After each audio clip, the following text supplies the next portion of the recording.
Yip yip, dipshit. If a fish was a smoker, would it put the cigarette in its mouth or in its gills? All the brain cells that I have all collectively focused their energy on the new Avatar movie. Not the blue one, the Blue Arrow one. Avatar Aang, The Last Airbender. I know this leaked earlier this year, but in case Daddy Paramount is watching this for whatever godforsaken reason, I watched it legally. I am not a pirate. I consumed this legally. $14 for a subscription. Don't spend it all in one place. And it's only $14 that you'll get from me. Okay? I'm canceling this shit the second that this free month is up. Not free. It was $14. They don't even have free trials. I have like 15 burner emails for free trials. I can't even use them anymore. I'm canceling my subscription out of principle. Also because there's like nothing on there that I want to watch other than this. Unless you make another Avatar thing. But that's it. For real, Paramount can suck my collective toes, but I'm gonna get into that later because we are going to talk about the movie today. But my main complaint concerning the movie is the complaints. Avatar The Last Airbender was one of my favorite shows growing up. It was banned in my house because Nickelodeon was of the devil. I guess a vegetarian fighting to save his land from big fire was Satan worship in my parents' eyes. So I would sneak over to my cousin's house and watch it. Hi, Shar. I still owe you $300. I haven't forgotten. I recently rewatched the show in preparation for this movie. My parents maybe had a point keeping this show from me because I feel like it definitely did radicalize me. Like how it taught me how to not blindly follow an oppressive government regime, that genocide is bad and that misogyny and racism are bad, and that I should care about the environment. In my opinion, and in many others as well, this is one of the greatest pieces of cartoon fiction to ever grace our TV screens. And we're getting an update on adult Aang Gang in the big year of 26, after having to endure the soulless live action of this. I'm top baseball, and I invented metal bending. Maybe there is a god. Quick recap of the movie in case you haven't watched this 14 times already, like I have.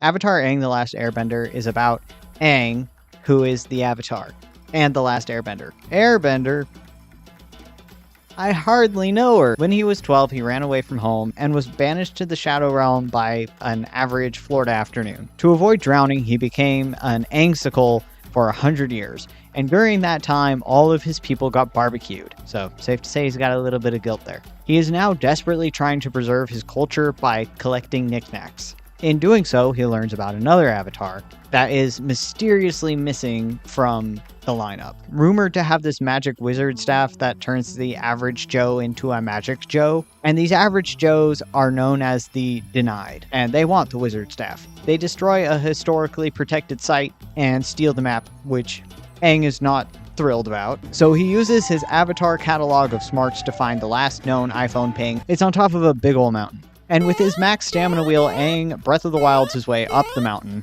which no one has apparently ever summited before, because there's like a whole dude, woolly mammoth, on the top of it. Mountaineer never looked at the giant mountain and was like, I'm gonna climb that. Personally, if I had avatar powers, I'd be summiting every mountain in sight so I could give them stupid names. Understandably, Aang has a soft spot for people frozen in giant ice cubes, so he ignores the consequences and blows the mountain up. The rest of the gang show up to save him from his own stupidity, and they are all very sexy now. The Captain America Airbender was not the last Avatar, Lost Avatar.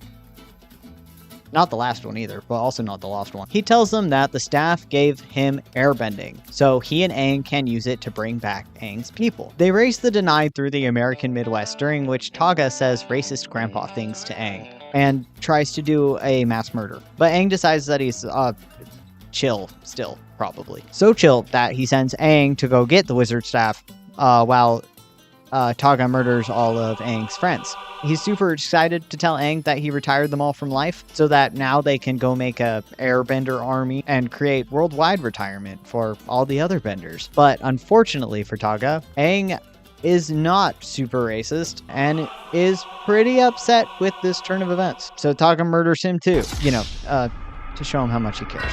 Dead Aang then meets the lost avatar baddie in Shameland, who tells him he fucked up big time and has to fix it, then dips, leaving him in Pixar's Inside Out themed purgatory. So, not sure how she expects him to fix things if he's dead. She has experience with that. It's pretty pretty difficult. Fortunately, Katara is Jesus and respawns everyone. Meanwhile, Togga has undergone some PTSD-fueled spiritual body enhancement, and then they try to bring Skyloft down on Republic City. Aang and Togga do the violence tango. Aang wins, breaks the wizard staff, which sends Skyloft back to the heavens, and Togga to Valhalla. That's the movie. So, not a super complex story, but I thought it was pretty cool. There's a big focus on Aang and his desperation to bring back the air nomads. Desperation that definitely blinds him from the dangers of trusting Togga. He was so happy to have an airbending brother that he slapped those rose-colored glasses on for the majority of the movie. This is like the brightest thing I own, and I hardly ever wear colors like this, but I was like, I'll break it out for, you know, it matches the color scheme of the movie, and it is making my sunburn on my face so fucking obvious, and it's making me really insecure looking into the viewfinder and seeing my cheeks just like, whoosh, I look like I'm really embarrassed and nervous. I'm not. I work outside, and SPF 70 is apparently not enough. I thought that this was really smart. The TV show is for a younger audience, and the mass extinction of the air nomads is maybe the darkest part of the show. So personally, I like that we revisited it, and we can see how deeply it hurt Aang. As a more mature audience, we can now truly understand the impact that it had on him. Rather than trying to introduce a whole new issue different than the original story and making this a standalone, this was a way that we could get right into the action with little time wasted on exposition and setup. Not everyone sees it that way, but with the amount of soulless sequels and adaptations that have been churned out as of late, I appreciate how this movie didn't treat its audience like brain-dead piles of money. It's a low bar, I know, but it cleared it nonetheless. Speaking of everyone else, though, I was surprised the reaction that this movie, that we were all hyping up so much. I was surprised that the reaction was so lukewarm.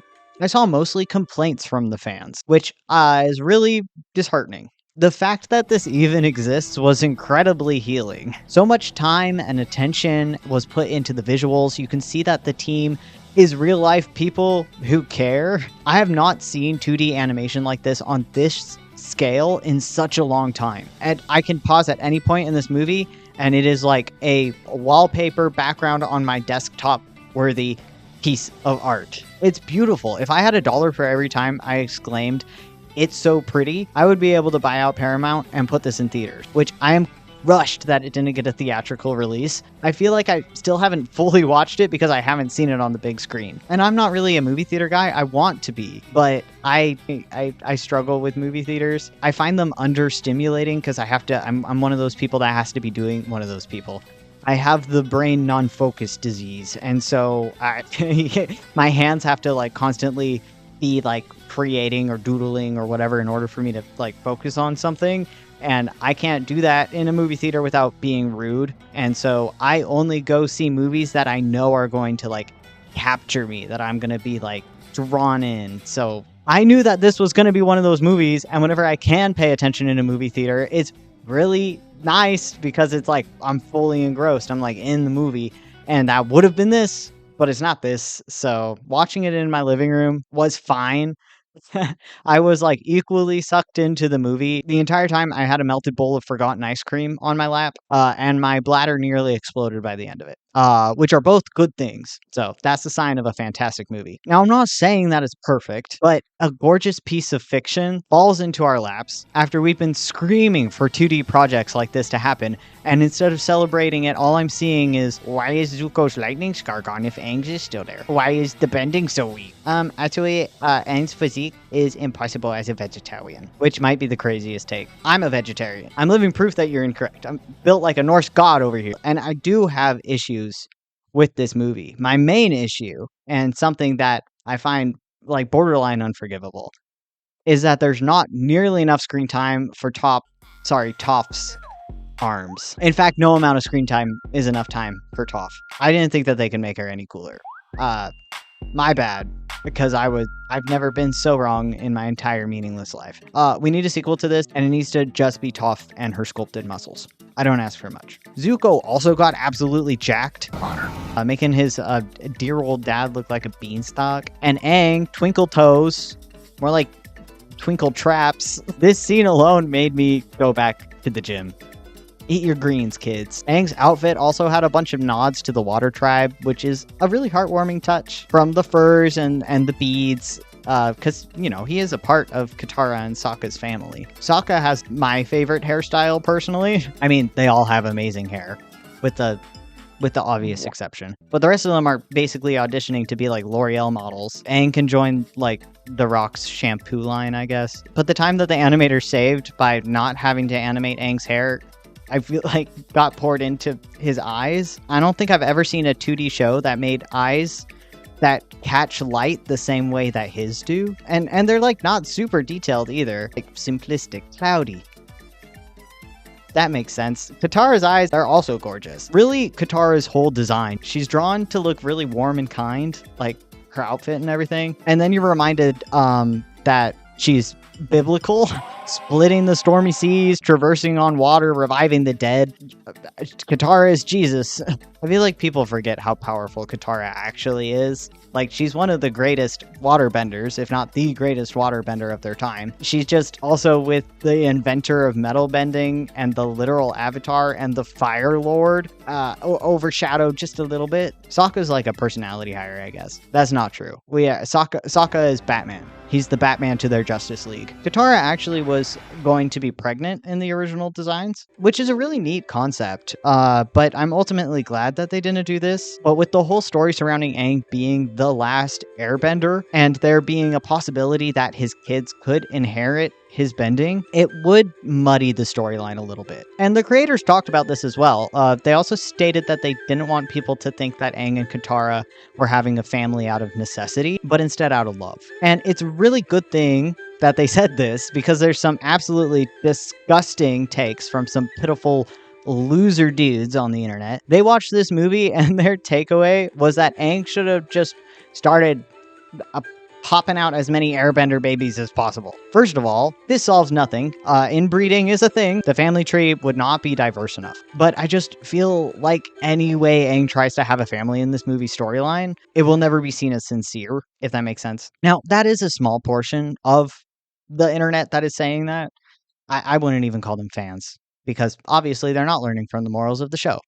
So they must not have watched it. The main complaint that I see is that the bending has been nerfed, especially Aang's. My autocorrect keeps changing Aang to Bangs, like the hairstyle feels a bit targeted. Because of that, people are saying that Fire Lord Ozai was not that big of a threat. Put some respect on Mark Hamill's name, okay? He plays only the most iconic of villains. Aang's whole shtick is that he is a super powerful pacifist. That's what the entire final arc of the original show is about. He doesn't want to bring about peace through death. It's the Superman conundrum. In the first fight, when he's jumped by a group of non-benders, he has the power to kill all these people easily, or even shoo them out of the building and run away. But he wants to know why they're attacking him. If there's something wrong, he wants to help them fix it. That makes things a lot trickier and leads to him getting hurt. He understands that he's super powerful and he doesn't want to accidentally kill or hurt one of them, or break one of his airbender trinkets, which they definitely all get broken. But he also doesn't want to ditch them, because these people are obviously upset about something. And if he has the power to fix it and help them, he wants to do that. Because of his upbringing, he views every life as sacred. And this translates into his avatar state, which he can access more easily now because he's sure of who he is. He knows where his morals lie. So his bending is going to reflect that. Basically, what I'm trying to say is that he approaches these fights from a different angle. Angle. Like his name. You get it. Alright, well, if he's not nerfed, then how does Taga murder him? From my understanding, the power of your bending comes from a combination of the spirit world and your emotions. Zuko lost his bending when he joined Team Avatar. Aang lost control when he discovered the Fire Nation destroyed his home. Katara got annoyed at her brother and released a 112-year-old bald wizard from Frozone jail. Taga not only had his bending given to him directly by the spirits via the avatar, but he is then trained by said avatar. He also got Giga Chi, according to Katara. His chi is strong. like nothing I've ever felt. And remember, before his chilly nappy nap, the staff transformed him into like Timu Ganondorf, and it's influenced by emotion as well. PTSD is probably a great fuel source if you want to murder a bunch of people. Couple that with the fact that no one has ever fought an airbender before. The only one for the last 100 years has been Aang, and he uses his bending the way that the monks intended, mostly a defense. That's fun. So Togga's feeding off the dark side of the Force, right? But Aang, on the other hand, is very trusting, very optimistic. He wants to keep the peace for everybody. So again, in his heart, he's still looking for a way to save his enemy. He's not a murderer, and he's never looking to win a fight. He's always looking for a compromise. Could he end all these fights quickly and easily? Probably. Like, he has the power to do that, but it's not who he is. Again, that's what the whole original show was trying to tell us, and also why live-action Aang sucks. I trust that we all watched Drew Gooden here. If you want Dragon Ball Z-type power-scale spectacle fights, watch Legend of Korra. And there is some spectacle fighting in this as well, but that's just not Aang's cup of tea. He's not that kind of a fighter. At his core, he sees the good in people. Again, if we go back to the original series, when he's about to face Fire Lord Ozai, Aang seeks out the vast knowledge of all the past avatars, like some of the most wise beings who all kind of agree a little murder here is actually fine. To which Aang still asks, are there vegan options? I'm not saying that he's like the perfect calm monk. He's definitely got some trauma drama. I think the real reason he has such a hard time fighting Togga in particular is that he's not just fighting a fellow air nomad, but actively destroying the future of his people. For a second time. Again, the staff will bring back the air nomads. He could fix his biggest mistake, the guilt that's been eating away at him for years. And he's having to, once again, in his eyes, destroy his culture's future. Hard to put your whole Avatar Ussi into that. We could have fixed everything! We can't erase the pain of the past. We couldn't save them. But it's our duty to protect our people! Not at the cost of betraying everything they stood for. You can really see how he has bottled up this shame at the very beginning when he's trauma dumping to Katara and she cuts him off saying, I understand. That she gets how much his people mean to him and that it was sucky or whatever to find out that they all got disappeared. I know how hard this is for you. And Aang is bothered by this. It looks like he's about to say something, then breezes through it, bottles that shit back up like a man, only to finally explode on her later, stating that she can't understand. I understand how much you want that, You but don't understand. None of you do. That's rough, buddy. This was some real dialogue that was missed in the original. By saying she understands the guilt and regret that Aang is going through, Aang is hearing, it's not a big deal. It's in the past. Like, we're moving on. Because there's no way that anyone other than him could get it. Anyone else that would understand got fire roasted over 100 years ago. With the exception of Togga. He has lost the same thing that Aang has. So Aang won't allow himself to doubt Togga's intentions because he's been alone in this pain for such a long time. And like, I've seen people saying that like, no, Katara does understand all of the waterbenders of the southern tribe were killed. That probably does help her be more empathetic, but I don't think the two can be compared because there are still waterbenders. There is still a southern tribe for her to return to. Aang's got nothing. He got nobody. They're all gone. And don't get me wrong, like all this stuff that I've spelled out, I mostly inferred with the help of my recent Avatar nostalgia binge. But I really do appreciate that I have to infer. And I'm inferring with facts. They're factual infers in facts. They didn't waste time on just stating any of this in the movie. Like, they're not doing that Netflix thing of over-explaining the plot 3 times over with stale dialogue. That always just wastes so much time, and then the story isn't as fleshed out. It's boring. It makes me feel like I'm watching Cocomelon. If a show does that, the studio sees you as a stupid sack of cash. And that makes it incredibly frustrating whenever people watching this movie complain about things without thinking, like just taking everything at face value, because you're kind of proving the Netflix guys right. Remember, this team has spent years building this world and these characters. You can't take them at face value. They got like whole ass lives. You gotta remember the lore. It might be the same thing that happened with the new Percy Jackson adaptation. Like I said in that video, I guess my whimsy is just superior to yours. Or maybe it's that just like everybody has to be a critic thing. But haters are not even being good critics. Okay? Like, I went to art school. I know critics. These guys are basically just nitpicking.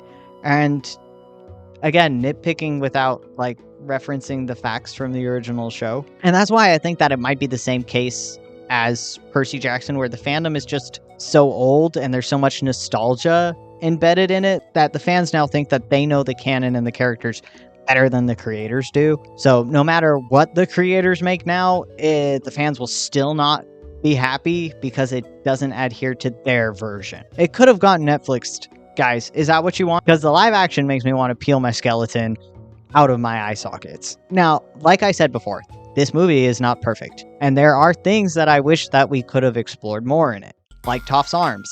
I would have loved to hear more about how Zuko is helping the Fire Nation evolve. We could heal the greatest atrocity my nation committed in the war.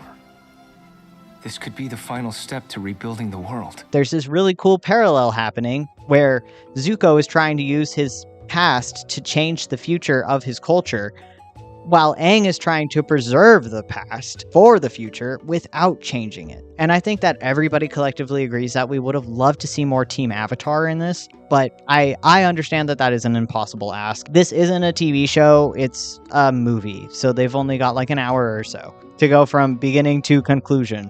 The moments that the team does have feel organic. They feel like the original show. It's cheesy, it's corny, don't get me wrong, but it's endearingly so. It has heart, unlike most of the corporate slop that most scripts have been. The Marvelification of scripts, if you will. And I get why we couldn't have all this. The movie would have been like 400 hours long, which is fine by me. And I do think that if we set aside more time for character-on-character interaction, people would be complaining that we didn't spend enough time on the plot. So... And they're already complaining about that, so like you can't win. There's a bunch of really disheartening things that have happened around the making of this movie that honestly are pretty scary for the future of the arts. So nitpicking this movie and saying that it was a letdown, that it was an insult to the original show, that's a great way to make sure that a project like this never happens again. AI is trying its best to silence every artist in entertainment, to transform their jobs into soulless cash cows. And animation is the most vulnerable right now. I mean, 2D artists were struggling before AI started drying up all our riverbeds in our brains. The most frustrating part is that hand-drawn shows made by real talented artists are what people want and what people are asking for. And then this masterpiece that this team of artists fought for years to complete, and they poured their hearts into it, overcoming hurdle after hurdle to complete it and get it on a screen using real human skill and dedication. I don't know, I just feel like it deserves more praise, especially since it's such a beloved franchise. This is like, it still blows my mind that this even exists. And then whenever we finally receive this movie that we've been asking for such a long time, people will turn around and say that it's a disappointment, that it's bad even. I don't know, I just like, the writers, the artists, the team, it doesn't seem fair to them. I don't know. That's my rant. I honestly, like, I'm a bit at a loss because I feel like there was a lot more that I actually wanted to rant about and a lot more that I had to say about this movie. And I feel like I'm mostly focused on, like, just Aang. But that was, like, the main thing that was bugging me. Because, like, how are you going to say that he's mischaracterized? You're just, like, not... He's just... it. You want him to sit there and look into the camera lens and be like, I am sad that my people have died, but at the same time, I don't want to be a murderer because my people's culture is being a pacifist, and I don't want to lose my culture to save my culture. Like, that seems pretty in character. Am I crazy? Is this me reading too much into it? Am I mischaracterizing him? I appreciate all you guys for tolerating me this long. I would love to hear what you guys have to say in the comments, as long as they're respectful. Remember, we're being positive today. We can be negative tomorrow. In fact, I probably will be, because it's currently 11:49, and I have to wake up at 3 a.m. to go to work. So, and you know, this is not helping me go to bed at a reasonable hour. Also, I love you guys sharing your artwork with me. Please keep doing it. Every time you share your art, I receive another reason to live. And those are hard to come by. If you aren't comfortable taking a picture, or you don't have me on Instagram, which, like, what the hell, I thought we were friends. You can just comment what your activity was. What were you doing while I was yapping? I'm consistently shocked by how many of you are like doctors and scientists. Real life smart people. Why are you wasting your brain cells on me? I mean, I appreciate it, but like, my dumbass just got a BFA. Big fat ass. Stay hydrated or perish. Subscribe if you want to say I love you, and it's okay that half your face is sunburnt, Percy. You'll survive this. Next time I will make sure that I eat before I do this so I don't feel like my heart is going to explode. Bye-bye. No, we haven't known each other very long, but I love you! You don't have to say it back!